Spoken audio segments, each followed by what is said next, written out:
Ja Emma puhul esimeses mängus sekkus väga positiivselt vahetusest, et suutis seda palli seal säilitada ja tänu selle saime natukene surve peale panna lätlastele ka. Leiab vaba ruumi ja senderdus sealt ning ka pealöök, aga Treibelt selle ameti kaudu ja sealt Kalal juba omakorda võimalus tulla ja tõusta ja kas ka lüüa äkki, sätib endale parema jala peal ette ja läheb sättima ja sätib latti selle palli.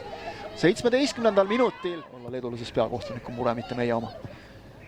Hea sööt liini taha ja sealt veel keskele ka ja sealt võiks tulla, aga ei tule, sest kaitsjatest keegi saab ette, aga pall on ikka väravas. Pall on ikka väravas ja 25 minutit mängitud, kui Eesti koondis läheb seda kohtumist 1-0 juhtima. Rääkisime natuke aega tagasi sellest, et lööge nüüd üks ära ka ja selle peale Eesti lööb. Kes täpselt, ootame kordust.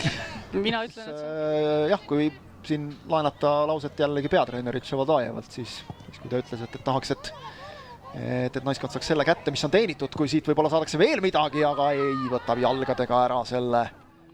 Rannasta ja Kirpu, aga samas võib-olla see ei sobitu ikkagi sellesse mänguplaani ka, et nüüd me näeme ju Kirput üsna madalal tegelikult. Kaugelt tuleb ja tuleb teine. Liselle Palts ja 2-0. Ja ilusti mängitud praegu. Kõigepealt Rannasto leidis kenasti karistusala tagant Kubassova, kes jättis palli ka väga kenasti Paltsile ja Paltsi löök. Praegu niimoodi paistab.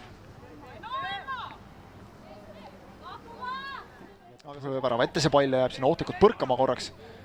Rosen kaugelt jälle ja mööda.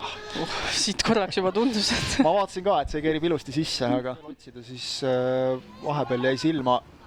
Siin on nüüd kasti taga pall ja seal vastased ka juba löövad üsna suvaliselt, aga see kohtumine on lõppenud.